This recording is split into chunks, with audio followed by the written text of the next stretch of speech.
Olá, sou Bruno Fuga e a gente vai falar um pouco no canal do escritório sobre processo e advocacia. A ideia é falar um pouco sobre o processo numa visão prática para advogados. E o tema escolhido de hoje é dialeticidade. Vou falar um pouco sobre dialeticidade, sobre o sistema recursal e a obrigação de citar a dialeticidade, trabalhar com a dialeticidade dentro de todos os recursos. Então vamos lá começar sobre esse tema obrigatório para todos os advogados em todas as peças recursais. Se você não usa, recomendo usar. A gente vai falar um pouco sobre o artigo 932 do Código de Processo Civil e a obrigação de não só entender o que é dialeticidade, mas também colocar em prática dentro do escritório nas suas peças recursais. A gente vai ver que é necessário tanto entender a dialeticidade para a interposição do recurso, quanto também para trabalhar com as contrarrazões em eventual recurso de outra parte. Pois bem, a dialeticidade tem sentido se a gente parar para pensar dentro de uma linha de tempo. Se nós temos petições iniciais, contestações, impugnações, logo vem a sentença, vamos trabalhar com a apelação para esse exemplo agora, é lógico que se você for recorrer, você vai estar recorrendo dos termos da sentença. Já não é mais o argumento trabalhado numa inicial ou dentro de uma contestação, mesmo que a tese lá posta seja muito boa. Então, por advogado que vai fazer uma apelação, por exemplo, você recorre do quê? Você recorre de uma imperfeição, de um erro, injudicando, improcedendo de uma sentença. Então, nestes termos, você não recorre porque você tem razão. Você recorre porque a sentença está errada e você vai demonstrar argumentos nesse sentido. Então, logicamente e obrigatoriamente, você precisa criar o tópico dos fatos, seguindo lá o 1009 do CPC. E se a gente for o 1009, inciso 3º, e aí a palavra posta positivada dentro do código, ela é de fundamental importância, porque lá não está escrito demonstrar os motivos do seu argumento, é os motivos de reforma da decisão. Então, se você está interpondo o recurso, você precisa discorrer sobre os fatos, discorrer sobre a sentença e a dialeticidade, ou seja, você precisa dialogar entre o recurso e a decisão recorrida. Quando há um recurso, ele há sempre um recorte. Você recorre de alguma coisa e você segue fundamentando o motivo de necessidade de reforma da decisão judicial.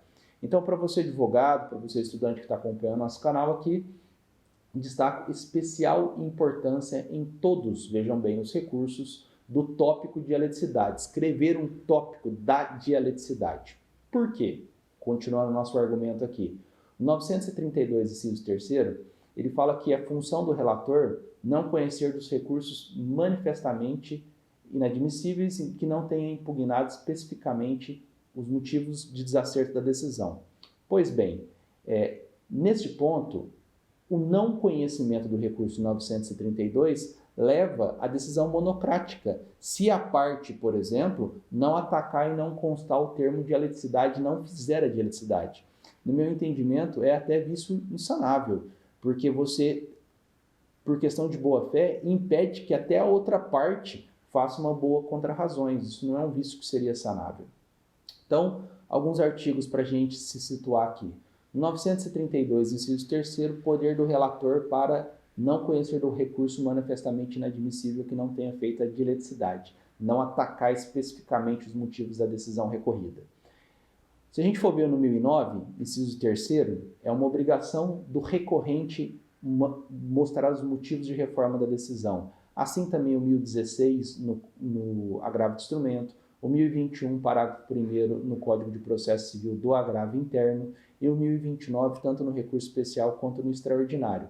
E por que não o embargo de declaração? E aí salienta, inclusive, o novo posicionamento do STJ nos embargos de declaração, porque se você não manifestar quais os motivos de apresentação dos embargos de declaração, ele é motivo, inclusive, para não conhecimento do recurso. Logo, o trânsito em julgado e a preclusão, você não vai poder mais recorrer sobre outros termos. Sobre os termos de outros recursos, seguir com o recurso. Pois bem, meu objetivo aqui é ser prático, atingir um recorte específico, nesse caso da aula de hoje, sobre recurso e dialeticidade, Já encerro aqui então alertando sobre a necessidade, e esse é o principal foco de hoje, de ter e constar um tópico específico sobre a dialeticidade nos recursos, ter esse recorte de dialeticidade para quem está fazendo o recurso e prestar atenção para quem eventualmente esteja fazendo uma contra-razões para verificar se a outra parte fez. Porque é muito comum, às vezes, o copia e cola de uma inicial, o copia e cola de uma contestação, e a parte não enfrenta os motivos de reforma da decisão recorrida. E aí você deve se atentar ao 932, inciso 3º, e criar um tópico do não conhecimento do recurso, porque um mau recurso impede, inclusive, o diálogo para que você possa fazer uma boa contra-razões. Ok? Então, encerro por aqui um assunto de suma importância que é a dialeticidade dentro dos recursos. Entenda esse assunto, coloque em prática esse assunto dentro das suas peças recursais, tá bom? Acompanhe o nosso canal, um abraço para todos.